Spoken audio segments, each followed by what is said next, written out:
नमस्कार, स्वागत है आप सबका दिन भर की तमाम बड़ी और अहम खबरों के साथ मैं हूं कवीन सचान। शुरुआत हेडलाइन से। दार्जिलिंग में जारी रहेगा बेमियादी बंद। गोरखा जनमुक्ति मोर्चा की सर्वदलीय बैठक में फैसला। बीजेपी की मांग, पुलिस फायरिंग की हो जांच।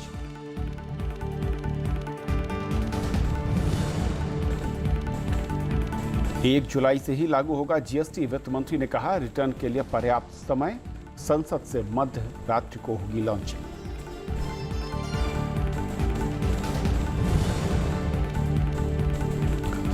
लालू यादव के परिजनों को झटका। आयकर विभाग ने जब्त की 180 करोड़ की जायदाद। बेनामी संपत्ति कानून के तहत हुई कार्रवाई।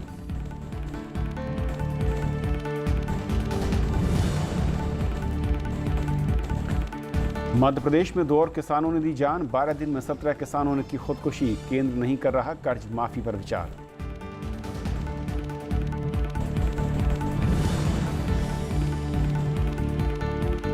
असम और अरुणाचल में बाढ़ से हालात खराब। 60,000 से अधिक लोग पीड़ित। उत्तराखंड में भारी बारिश की चेतावनी।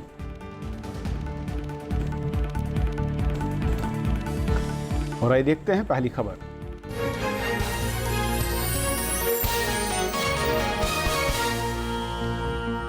दार्जिलिंग में गोरखा जनमुक्ति मोर्चा का बेमियादी बंद जारी रहेगा। सर्वदलीय बैठक में आज यह फैसला हुआ। शहर में हालात अब भी तनावपूर्ण हैं। दार्जिलिंग से सांसद एसएस अहलूवालिया ने फायरिंग की जांच कराने और दोषियों पर कार्रवाई की मांग की है। दार्जिलिंग में अलग गोरखालैंड की मांग के बीच मंगलवार को स्थानीय दलों की सर्वदलीय बैठक हुई। इसकी अगुवाई गोरखा जनमुक्ति मोर्चा के नेताओं ने की। इसमें आंदोलन की रूपरेखा और आगे की रणनीति पर चर्चा हुई। इन दलों ने केंद्र सरकार के प्रतिनिधियों से मिलकर अपनी मांगें रखने का फैसला भी किया। इधर दिल्ली में दार्जिलिंग से सांसद और केंद्रीय मंत्री एसएस अहलूवालिया ने आरोप लगाया कि शांतिपूर्ण तरीके से मार्च निकाल रहे आंदोलनकारियों पर गोलियां चलाई गईं। उन्होंने फायरिंग की उच्च स्तरीय जांच की मांग भी की। इसकी उच्च स्तरीय जांच होनी चाहिए और जो अधिकारी जिन्होंने ये गलत काम किया है उन पर कार्रवाई होनी चाहिए। दार्जिलिंग में मंगलवार को भी बाजार बंद रहे। दवा दुकानों को छोड़कर बाकी सभी दुकानें बंद हैं। शहर में लगातार तीसरे दिन इंटरनेट बंद रहा। शहर में छिटपिट हिंसा की खबरें हैं। कुछ अज्ञात लोगों ने मंगलवार को 2 सरकारी वाहनों में तोड़फोड़ की। पुलिस जांच कर रही है कि इसमें प्रदर्शनकारियों का हाथ है या नहीं। दूर दराज इलाकों में कोई सरकारी टेलीफोन की व्यवस्था नहीं है, कोई संचार की व्यवस्था नहीं है। एकमात्र लाइफ लाइन इंटरनेट ही है और उसकी सेवा को बंद करके चली गई। ये भी मानवता के या ह्यूमन राइट्स के वायलेशन है। तनावपूर्ण हालात के बीच पश्चिम बंगाल सरकार ने गुरुवार को सिलीगुड़ी में सर्वदलीय बैठक बुलाई है। इसमें शांति बहाल करने के उपायों पर चर्चा होगी। गोरखा जनमुक्ति मोर्चा ने साफ कर दिया है कि अलग राज्य की मांग पर चर्चा होने की स्थिति में ही वो इसमें शामिल होगा। बांग्ला भाषा को सरकारी स्कूलों में अनिवार्य बनाने के खिलाफ दार्जिलिंग में आंदोलन शुरू हुआ था, लेकिन अब ये आंदोलन अलग राज्य की मांग तक पहुंच गया है। Bureau report, Rajya Sabha TV. और दार्जिलिंग के हालात पर और बातचीत करने के लिए हमारे साथ मौजूद हैं तृणमूल कांग्रेस के सांसद सौगत रॉय साहब। दादा, जिस तरीके से ये पूरा मसला चला है और अब जो गोरखा जनमुक्ति मोर्चा है उसने एक जो ऑल पार्टी मीट बुलाई और सीधे तौर पर उसका जो ऐलान है कि वो जो उसकी अलग राज्य की मांग है उससे कम पर वो तैयार नहीं होंगे, क्या आप लोगों का रुख है और क्या कहना चाहेंगे आप?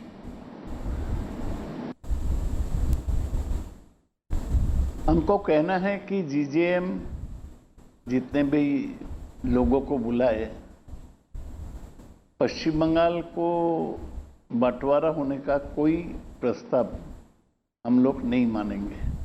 हमारा राज्य सरकार नहीं मानेंगे। जीजेएम ये मांग पहले नहीं रखा। 5 साल तक जीजेएम गोरखा टेरिटोरियल एडमिनिस्ट्रेशन चलाया। आज 1 महीना केवल बाकी है फिर से इसको चुनाव होने का। जीजेएम देख रहा है कि उसका समर्थन पहाड़ में घट रहा है। जो अभी जो पौर निर्वाचन हुआ उसमें दार्जिलिंग में तृणमूल कांग्रेस उभर के आगे आए और जीजेएम का बेस का नुकसान दिखा दिया। इसलिए 8 जून को वो बिना कोई बताए अचानक हिंसा शुरू कर दिया। जब वहाँ पर राज्य मंत्रिसभा के बैठक चल रहा था तब ने उन्होंने वायलेंस शुरू किया। उसमें ईटा, पत्थर, बम, मोलोटोव कॉकटेल सब कुछ का इस्तेमाल किया गया। ऐसा एक समय हुआ जब दार्जिलिंग पर्यटक से, टूरिस्ट से चकाचक भरा हुआ था। ये गैर जिम्मेवारी काम था। लेकिन जिस तरीके से सरकार को रिएक्ट करना चाहिए था, वैकल्पिक विषय से शुरू हुई लड़ाई स्वागत साहब पहुंच गई है अलग राज्य तक। क्या ऐसा नहीं लगता कि राज्य सरकार ने टैकल करने में कुछ इसमें यहाँ पर दिक्कत हुई है? नहीं, कुछ भी नहीं। राज्य सरकार आस्ते आस्ते स्थिति पर काबू ले रहे हैं, कंट्रोल ले रहा है। वो लोग बंद बुलाए, दुकानें बंद है, लोग डरते हैं कि दुकान को तोड़ भाग होगा। इसे नुकसान किसको है? दार्जिलिंग में सब चीज़ प्लेन से जाता है। 2 दिन के बाद दार्जिलिंग के लोगों के पास खाने का सामान नहीं रहेगा। राज्य सरकार अभी भी बताए है, मुख्यमंत्री खुद बता के गई, अगर वो हिंसा बंद करे तो बातचीत भी हो सकता है।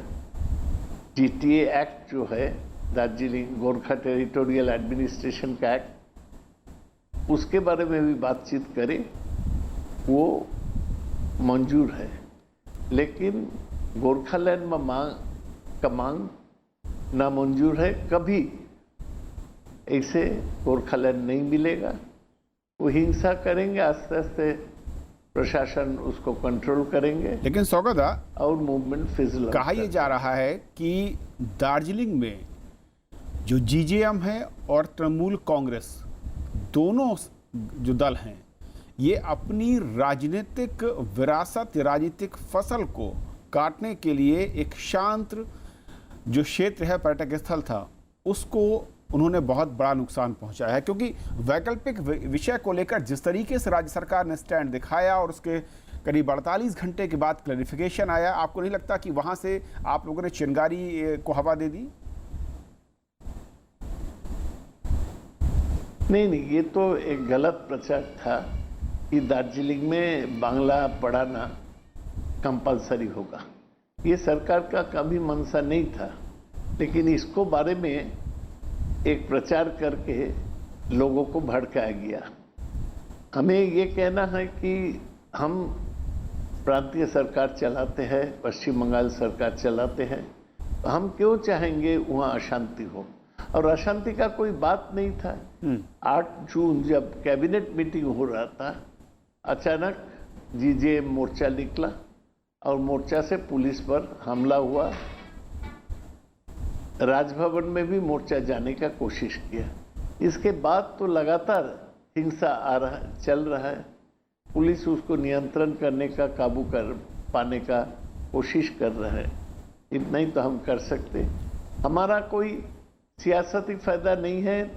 हिल्स में तृणमूल बढ़ रहा है, अगर शांति रहेगा तभी बढ़ेगा और ज़्यादा। तो हमें कोई इसमें स्वार्थ नहीं है कि दार्जिलिंग में हिंसक घटना घटते रहे। मुझे पता नहीं कि GJM क्यों ये रास्ता अपना, शायद आउट ऑफ डेस्परेशन अपना, कि उसका अपना जमीन पैर का नीचे से जा रहा है, इसलिए वो हिंसा का रास्ता ले रहे हैं। दार्जिलिंग में उनके बंद के बाद स्थानीय जो सपोर्ट मिल रहा है, दुकानें बंद हैं, आपको नहीं लगता कि इससे फायदा जो होगा वो GJM को हो सकता है? जितना लंबा ये बंद चलेगा, राज्य सरकार को कुछ आउट ऑफ बॉक्स सोचना होगा, कुछ अलग तरीके की रणनीति बनानी होगी इसको दोबारा मेन लाइन में लाने के लिए, दोबारा से शांति बहाल करने के लिए। राज्य सरकार भी एक मीटिंग बुलाए हैं कल या परसों सिलीगुड़ी में। सभी पार्टी को बुलाया जा रहा है। लगातार बंद तो अल्टीमेटली दार्जिलिंग के लोगों को नुकसान होगा। उनको खाने का सामान, उनको सब जरूरी सामान उसको बंद हो जाएगा। ये तो जबरदस्ती बंद चलाने का कोशिश है और डर के मारे दुकान बंद रखते हैं, उनका कोई समर्थन नहीं है। ये समय था जब सबसे ज्यादा पर्यटक था दार्जिलिंग में, वो लोग नहीं जाने से पूरा नुकसान हुआ और लोगों को पता नहीं चलता कि क्यों अचानक ये हिंसक घटना शुरू हुआ, क्या फायदा उनसे मिला। जी, राज्य सरकार बातचीत अगर हो सकता, वो शांति का वातावरण में हो सकता, राज्य सरकार जरूर बातचीत करेगा।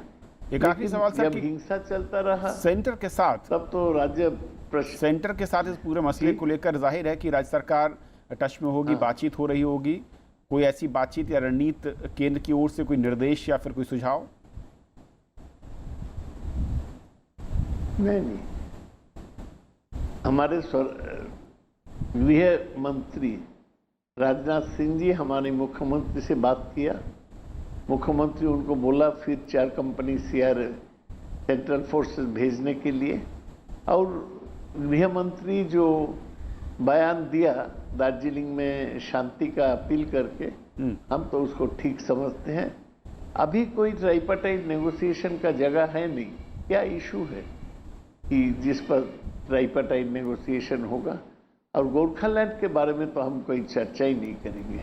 चलिए, बहुत बहुत शुक्रिया आपका हमारे साथ जुड़ने के लिए और इस अहम मसले पर अपने विचार रखने के लिए। तो फिलहाल पहली खबर में इतना ही, वक्त ब्रेक का है।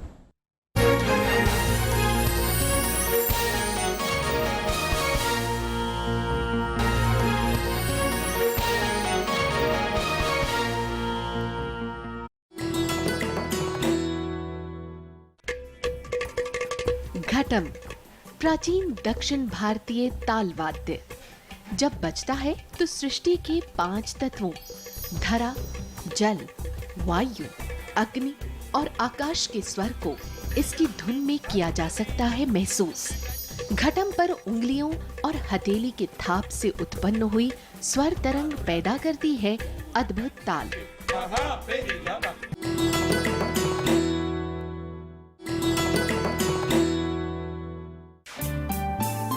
सरोजनी नायडू स्वतंत्रता सेनानी, कवयित्री और वक्ता, कांग्रेस की अध्यक्ष निर्वाचित होने वाली पहली भारतीय महिला सरोजनी ने 13 साल की उम्र में रची थी पहली कविता। आजादी के बाद वो बनी देश की पहली महिला राज्यपाल। भारत कोकिला के नाम मशहूर सरोजनी नायडू है नारी शक्ति की अनूठी मिसाल।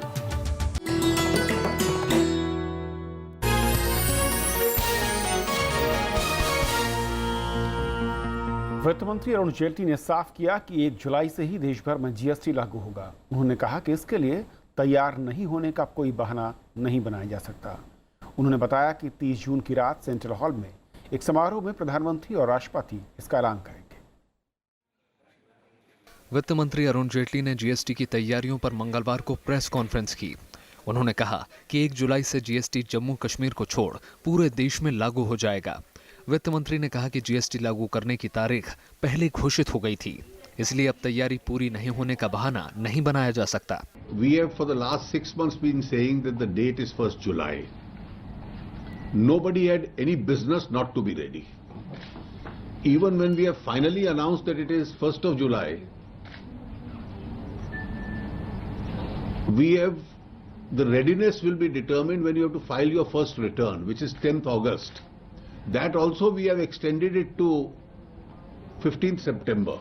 वित्त मंत्री ने माना कि जीएसटी के बाद कुछ समय के लिए चुनौतियों का सामना करना पड़ेगा। उन्होंने मुनाफाखोरी से जुड़े प्रावधान पर भी स्थिति स्पष्ट की।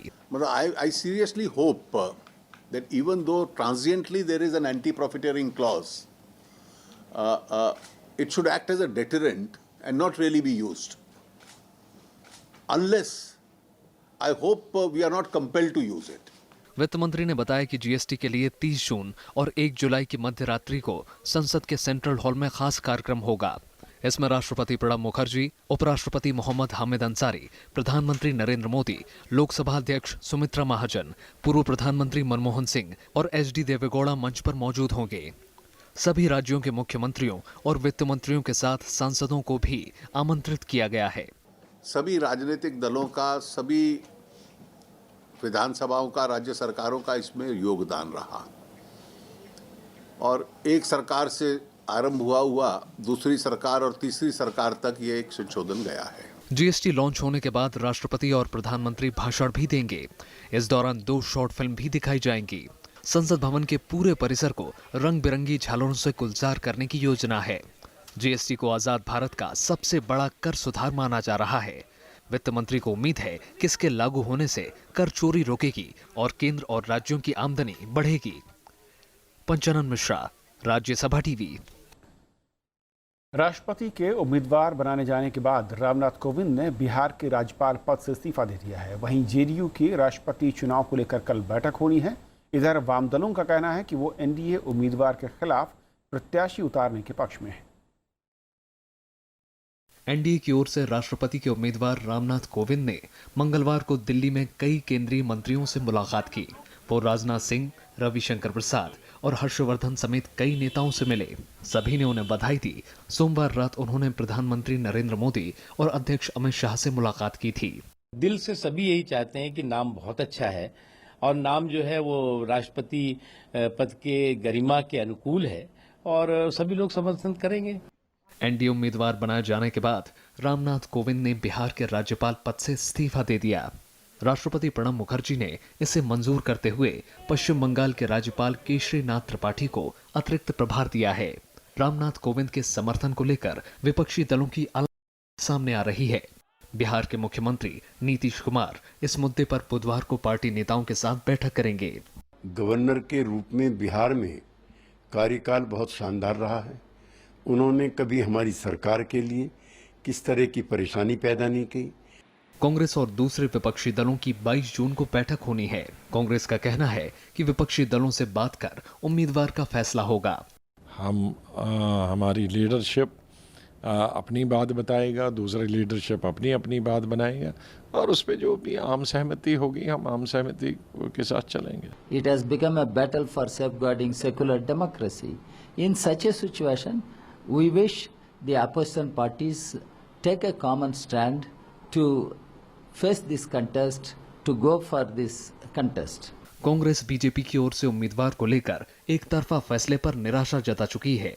वाम दल समेत कई दल एनडीए उम्मीदवार के खिलाफ प्रत्याशी उतारना चाहते हैं। वहीं बीजेडी, टीआरएस समेत कई दलों ने रामनाथ कोविंद को समर्थन का ऐलान किया है। Bureau report, Rajya Sabha TV. आयकर विभाग ने बेनामी संपत्ति मामले में आरजेडी प्रमुख लालू प्रसाद यादव के परिवार की संपत्ति जब्त कर ली है। इनमें दिल्ली और पटना में जमीन और घर शामिल हैं। पीटीआई के मुताबिक जब्त की गई संपत्ति की बाजार दाम 180 करोड़ रुपए बताए जा रहे हैं। विभाग ने लालू प्रसाद की पत्नी राबड़ी देवी, बेटे तेजस्वी यादव और बेटी मीसा भारती और दामाद शैलेश कुमार को इस बारे में नोटिस भी जारी किया है। बेनामी संपत्ति एक्ट की धारा 24(3) के तहत ये कार्रवाई की गई है। पिछले महीने आयकर विभाग ने देश भर में लालू यादव के परिजनों से जुड़े ठिकानों पर छापेमारी की थी। लालू के परिवार पर गैरकानूनी तरीके से 1000 करोड़ रुपए की संपत्ति जमा करने के आरोप हैं। मध्य प्रदेश में आज 2 और किसानों ने आत्महत्या कर ली। नरसिंहपुर और होशंगाबाद में किसानों ने कर्ज के चलते जान दे दी। इधर वित्त मंत्री अरुण जेटली ने कहा कि केंद्र सरकार किसानों के कर्ज माफी पर विचार नहीं कर रही। मध्य प्रदेश में कर्ज से परेशान किसानों की आत्महत्या का सिलसिला थम नहीं रहा है। नरसिंहपुर जिले में मंगलवार को किसान लक्ष्मी प्रसाद ने जहर खाकर आत्महत्या कर ली। किसान के परिजन ने कहा कि उन पर बैंक का 4 लाख रुपए का कर्ज था। किसान की गेहूं की फसल में आग भी लग गई थी। बिजली का बिल साहब कटवा गए। दूसरी बात, हमारी गेहूं की फसल जल गई 3-4 एकड़ की। उसका हमें तहसीलदार साहब कहाँ से कुछ नहीं मिला है, सिर्फ आसपास में मिल रहा है। और यूको बैंक का हमारा कर्जा है 4-5 लाख रुपया, वे भी चढ़ बैठ रहे हैं हमारे पास। मैंने कहा ये 3 चीजें हैं। भोपाल में इलाज के दौरान किसान बाबूलाल की मौत हो गई। साहूकार से परेशान किए जाने पर उन्होंने खुद को आग के हवाले कर दिया था। 8 जून से मध्य प्रदेश में अब तक 17 किसानों ने आत्महत्या कर ली है। इस बीच वित्त मंत्री अरुण जेटली ने कहा है कि केंद्र सरकार किसान कर्ज माफी के किसी प्रस्ताव पर विचार नहीं कर रही है। हमारे पास ऐसा कोई नहीं। हमारे पे ऊपर FRBM टारगेट भी और हमारा जो फिस्कल डेफिसिट टारगेट भी है, we intend adhering to it. उधर पंजाब में किसानों ने राज्य सरकार के द्वारा किसानों के कर्ज माफी के फैसले को अच्छी शुरुआत बताया। किसान संगठनों ने वादे के मुताबिक सभी किसानों का कर्ज माफ करने और आत्महत्या करने वाले किसानों के परिजनों को सरकारी नौकरी देने की मांग की है। जो कर्ज के कारण किसान खुदकुशी कर गया 10 लाख रुपया, उनका जो समुच्चा कर्जा है, ठीक है जी, वो खत्म किया जाए, उनके परिवार को एक जी को नौकरी दी जाए। पंजाब सरकार ने सोमवार को उन किसानों का कर्ज माफ करने का ऐलान किया था जिनके पास 5 एकड़ तक जमीन है। इससे करीब 10 लाख से ज्यादा किसानों को फायदा होगा। आत्महत्या कर चुके किसानों के परिवार को मिलने वाले मुआवजे को भी बढ़ाकर 5 लाख कर दिया है। Bureau report, Rajya Sabha TV. Tamil Nadu के मुख्यमंत्री के पलनीसामी ने कहा कि वध के लिए पशुओं की खरीद के मामले पर सुप्रीम कोर्ट और हाई कोर्ट के फैसले का पालन किया जाएगा। उन्होंने केंद्र के इस फैसले के खिलाफ प्रस्ताव लाने की मांग ठुकराते हुए विधानसभा में ये बात कही। पलनीसामी ने कहा कि तमिलनाडु में 40 साल से ज़्यादा समय से गौहत्या पर पाबंदी है। डीएम के नेता स्टालिन ने नए निर्देशों को असंवैधानिक बताते हुए इसके खिलाफ प्रस्ताव लाने की मांग की थी। स्टालिन के मुताबिक ये फैसला लोगों की आजीविका और धार्मिक स्वतंत्रता से के खिलाफ है। कांग्रेस और दूसरे दलों ने भी प्रस्ताव की मांग की। मुख्यमंत्री के जवाब से संतुष्ट विपक्षी दलों ने सदन से वॉकआउट भी किया। पूर्वोत्तर राज्यों में बारिश के चलते लोग बेहाल हैं। असम में बाढ़ से 165 गांव के 6000 लोग परेशान हैं। अरुणाचल प्रदेश और त्रिपुरा में भी बाढ़ से परेशानी बढ़ गई है। असम में बाढ़ ने भारी तबाही मचाई है। राज्य के 6 जिलों में करीब 165 गांव बाढ़ की चपेट में हैं, जबकि 60,000 से ज्यादा लोगों पर इसका असर पड़ा है। दारंग जिले में 37,000 से ज्यादा लोग बाढ़ की चपेट में हैं। करीब 3,000 लोगों ने राहत शिविरों में पनाह ले रखी है। बाढ़ की वजह से यातायात बाधित है। 3,000 हेक्टेयर से ज्यादा खेतों में फसल बर्बाद हो गई। राज्य में नदियां उफान पर हैं।